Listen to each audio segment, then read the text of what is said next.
दिल के रिश्ते दिल ही जानता है। दिल और बुद्धि में बहुत अंतर है। दिल की बात बुद्धि नहीं कह सकती और बुद्धि की बात दिल नहीं कह सकता।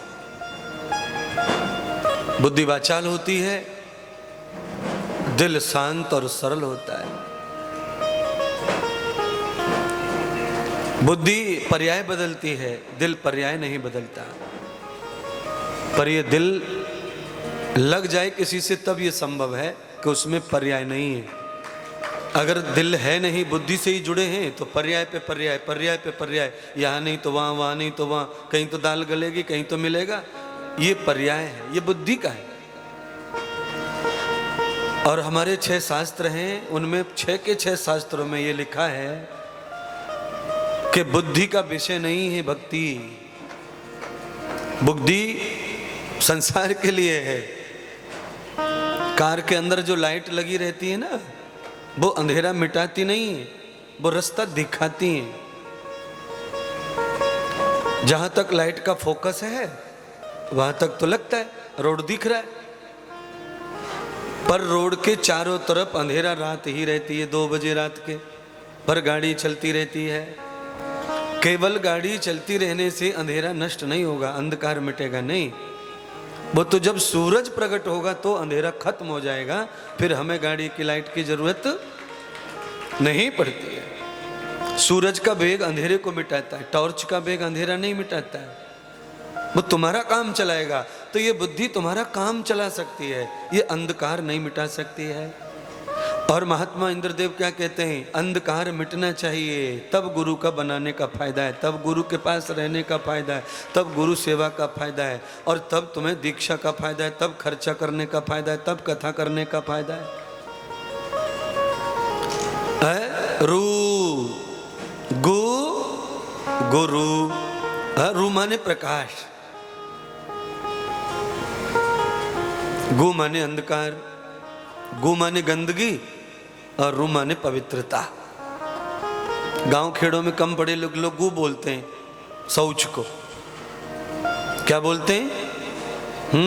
गु माने गंदगी, रू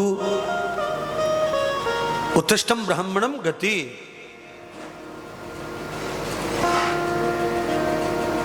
जब हम गंदगी से गुरु जी के हाथ पकड़कर खड़े हो जाते हैं तो हम ब्राह्मण हो जाते हैं। और ब्राह्मण हमेशा ऊंचा रहता है। ऊंचा कितना ऊंचा? जहां गंदगी ना पहुंचे, कीचड़ ना पहुंचे, जहां बुराई ना पहुंचे, जहां लालच ना पहुंचे, जहां मत स्वार्थ ना पहुंचे और जहां गलती ना पहुंचे, उसे ब्राह्मण कहते हैं। अब कोई बनो, अपने आप में ब्राह्मण वगैरह बनते हैं तो बनते रहो, ये हम नहीं स्वीकार करते उन चीजों को।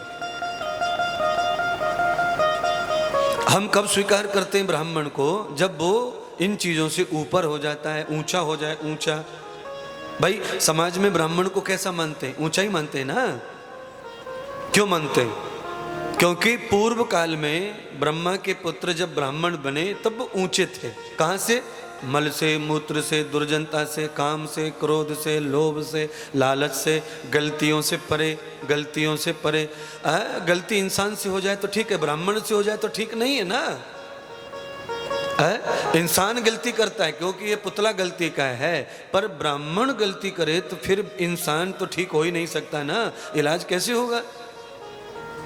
मरीज गलती कर देता है, बीमार हो जाता है। अब डॉक्टर भी गलती कर दे तो मरेगा मरीज। दोनों जगह गलती हो जाएंगे। एक तो मरीज गलती कर दिया, पहले बीमार होके आ गया उल्टा सीधा खा के, अब डॉक्टर और कर दे गलती ऊपर से, तो मरीज का क्या होगा फिर? हाँ,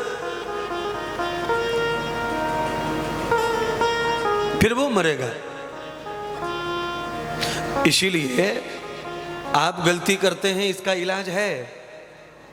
पर डॉक्टर सतगुरु बचन वैद्य विश्वासा, गुरुदेव, गलती हो जाए तो फिर कैसे ठीक होगा समाज, फिर कैसे हम ठीक होंगे, कैसे इलाज होगा।